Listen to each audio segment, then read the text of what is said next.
Bien. Ah oui, c'est très agréable. On va y arriver. Donc déjà merci de m'inviter ici à Nantes et de aussi présenter la démarche de recherche-action. C'est pas finalement si courant, même si ça revient beaucoup à la mode, d'amener aussi la recherche-action au sein d'un séminaire. D'ailleurs, est-ce que c'est la recherche à l'action je vois là, je suis passé du côté de l'action, j'aurais pu aussi être du côté de la recherche. C'est dans cette articulation d'ailleurs que se situe évidemment la recherche-action. Alors bon, je n'aurai pas le temps évidemment de développer toute l'historique et toutes les approches en recherche-action. Il y aura le moyen de développer d'une part la plateforme ressources qu'on a développée là, qui s'appelle rechercheaction.fr, puis il y a aussi des relais, je vois Damien Tassin qui peut-être prendra la parole tout à l'heure et qui pourra aussi relayer et compléter mon intervention et la poursuivre aussi à d'autres moments, qui développe aussi un réseau de recherche-action en région. On peut dire que la recherche-action effectivement est née...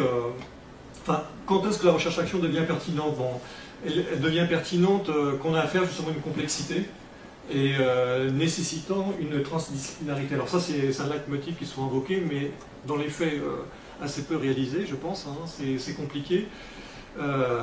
Transdisciplinarité, on peut même dire, on avait évoqué le mot d'indisciplinarité en début de rencontre. On peut presque dire effectivement que la recherche-action est adisciplinaire ou indisciplinée, dans le sens où effectivement elle cherche à déplacer les disciplines pour développer une nouvelle approche et aborder une compréhension des faits sociaux dans leur totalité. Ce que disait Edgar Morin, c'est une éthique de reliance, c'est une manière finalement autre de relier les champs de la connaissance. Donc je pense que la recherche-action devient pertinente justement qu'on a affaire à une complexité. Je pense que la culture numérique en est un bel exemple, puisque ça touche tous les domaines de l'activité humaine.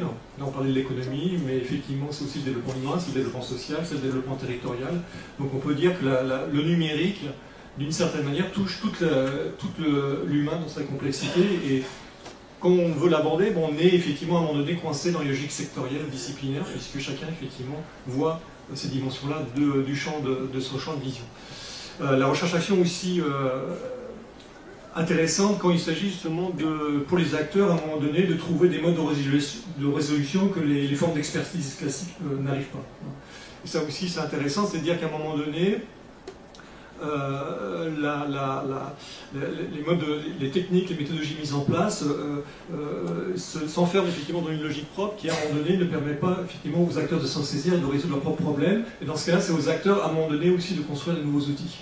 Donc la recherche-action intervient aussi, à un moment donné, comment, effectivement, à un moment donné, les acteurs peuvent se saisir des méthodologies et construire aussi, développer leur propre démarche quand les modes classiques de résolution, justement, n'arrivent pas à l'atteindre. Et puis la recherche-action aussi devient pertinente quand il s'agit justement d'essayer de construire de nouvelles catégories de pensée. C'est comment penser la réalité autrement. Je crois que ça c'est le plus gros problème peut-être. Hein. C'est qu'on continue à réfléchir peut-être avec des modes et des catégories de pensée qui justement sont avant par exemple l'ère numérique, alors qu'effectivement je pense que la culture numérique bouleverse complètement les rapports à la culture, comme je disais, à l'économie, aux liens sociaux, etc. Et que peut-être, effectivement, il faut changer de paradigme pour penser. Par exemple, là, on est toujours dans une logique de projet, par exemple, d'ingénierie de projet.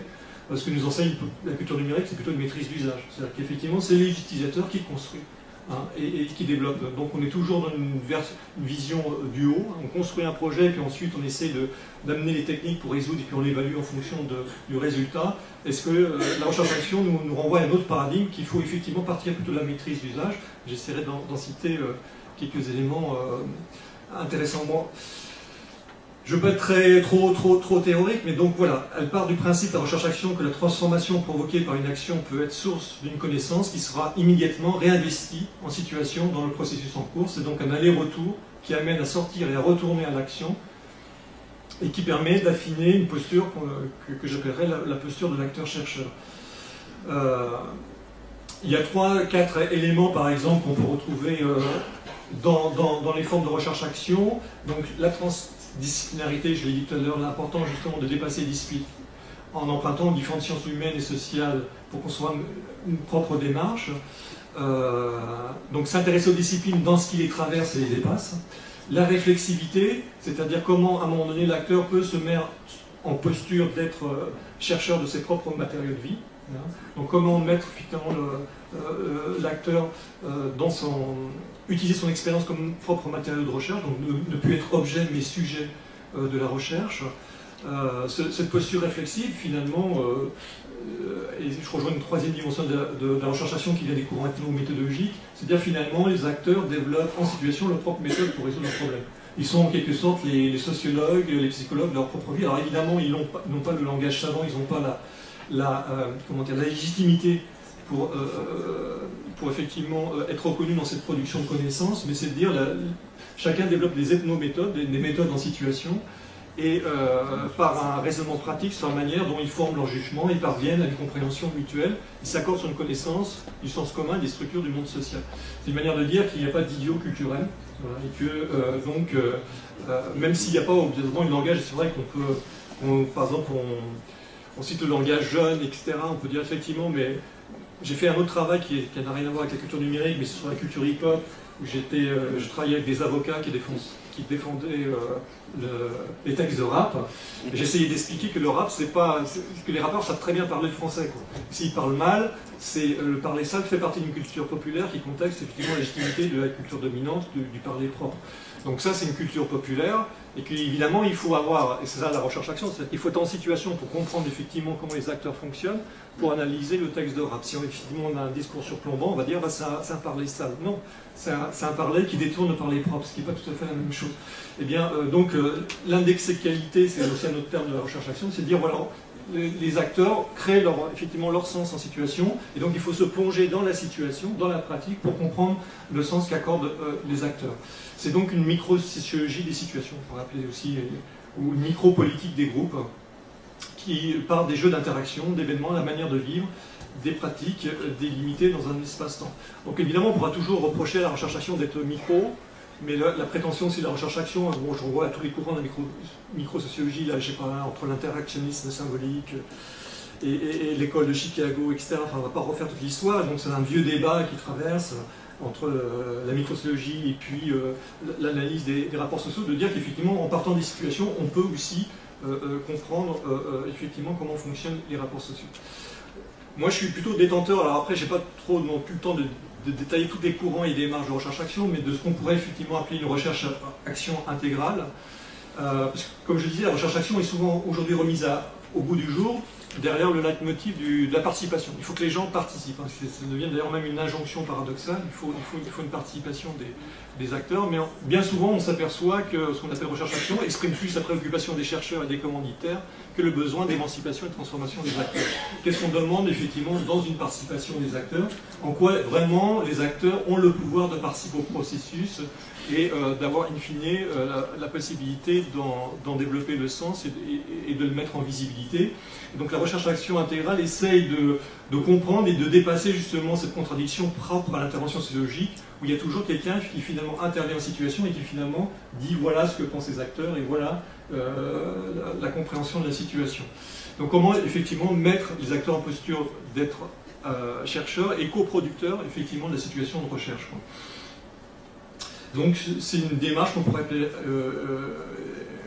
une recherche-action intégrale, et on a essayé de créer, d'où le titre l'ISRA, Laboratoire d'innovation sociale par la recherche-action, donc essayer de mettre en place le dispositif qui correspondrait à cette démarche, et donc l'idée de laboratoire social, hein, qui est de dire effectivement on peut effectivement construire des situations in vivo et dégager un processus de coproduction sociale et scientifique. Et donc c'est en quelque sorte un morceau de société qui se met en recherche sur elle-même.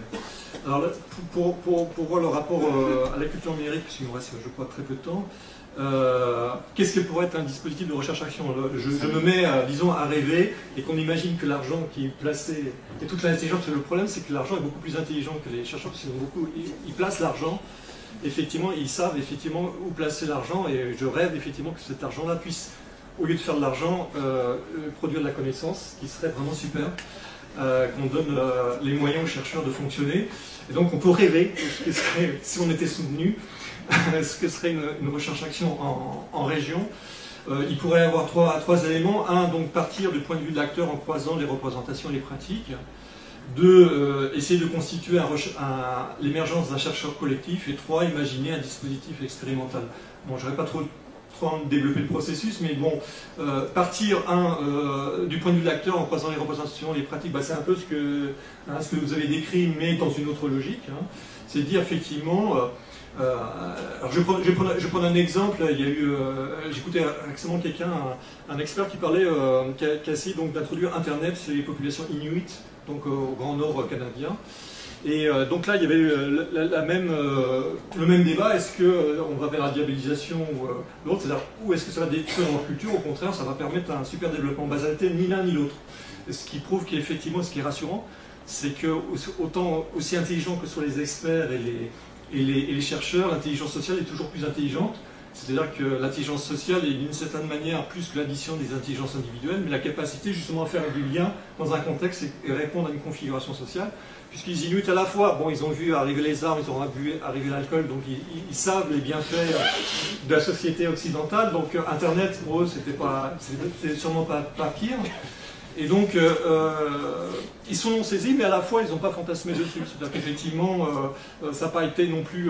ils ont été très méfiants, donc ça n'a pas été non plus un grand bout, mais à la fois, effectivement, ça s'est servi à la fois, bon, comme évidemment, outil de reliance, puisqu'effectivement, le déplacement et les distances sont grandes, donc utiliser, effectivement, permettre effectivement un outil de reliance, voire même adapter de nouvelles technologies dans les formes de mobilité, puisque, par exemple, ils ont fixé des GPS sur les... Je ne sais pas comment c'est, les caribous, c'est ça? Les rennes, c'est les rennes là-bas. Ouais.